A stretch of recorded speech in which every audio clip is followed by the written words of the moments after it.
प्रसन्न रह सको, हमेशा मुस्कुरा सको, हमेशा हंस सको, हमेशा आनंद में रह सको, तभी तो आपका जीवन अट्रैक्टिव होगा, इफेक्टिव होगा, इम्प्रेसिव होगा। तो ऐसा क्या उपाय है? ऐसा उपाय मैं बता देता हूं। ये उपाय अभी बता दूं कि कल बताऊं? ये भी अभी बता देता हूं। ऐसा उपाय बताने जा रहा हूं, कृपया बैठ जाइए, ध्यान से सुनिए, और जो खड़े हैं वो खड़े रहिए, ध्यान से सुनिए, लेकिन हलचल मत कीजिए, क्योंकि ऐसा उपाय पहली बार बताने जा रहा हूं जो तुम हमेशा खुश रह सको, प्रसन्न रह सको, आनंद में रह सको, मुस्कुराते रह सको, ऐसा फार्मूला देने जा रहा हूं। कृपया अलर्ट हो जाइए, सावधान। देखो क्या उपाय है। आपके मन की भावना पवित्र होना चाहिए।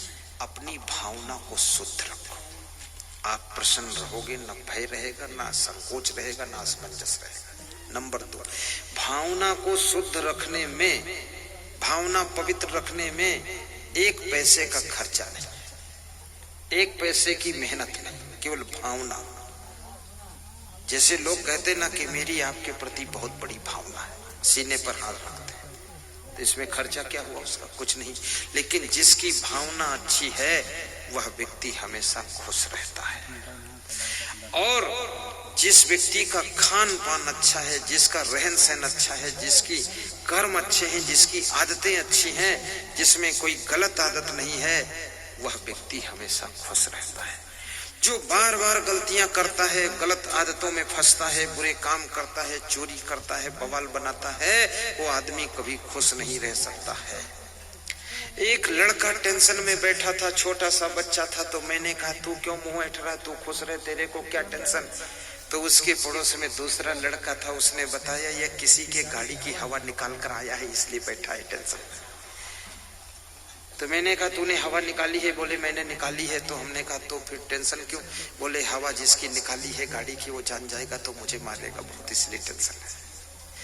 गलत काम करने वाले कभी खुश नहीं रह सकते हैं, गंदी आदतों वाले कभी प्रसन्न नहीं रह सकते हैं, और गलत सोचने वाले, गलत भावना रखने वाले कभी खुश नहीं रह सकते हैं। इसलिए मैं निवेदन करूंगा, कभी ऐसा वैसा खान पान ना करना। और जो दूसरों को दुखी करते हैं वह भी कभी खुशी नहीं रह सकते हैं।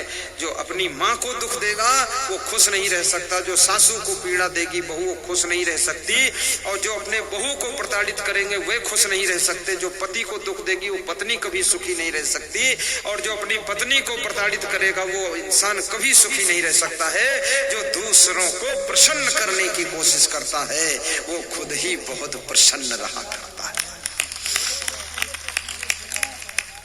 और इस दुनिया के अंदर कितनी भावना बिगाड़ लो, कार्य बिगाड़ लो, आदतें बिगाड़ लो, इसमें जो कुछ नुकसान होगा 90% आपका नुकसान होगा, और फायदा होगा आपका ही 90% फायदा होगा।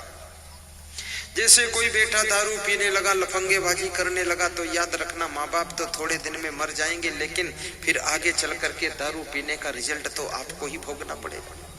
आपकी प्रॉपर्टी बिक जाएगी, कार्य सब बिगड़ जाएगा, आप दरिद्री हो जाएंगे, समाज में सम्मान खत्म हो जाएगा, जो आपका विकास था वो रुक जाएगा, विनाश शुरू हो जाएगा, और फिर इसका रिजल्ट तो आपको ही भोगना पड़ेगा। इसलिए खान पान को भी सुधारिए। तो कबीर साहब कहते हैं, आया है सो जाएगा राजा रंग फकीर, एक सिंहासन चढ़ चले एक बांधे जात जंजीर।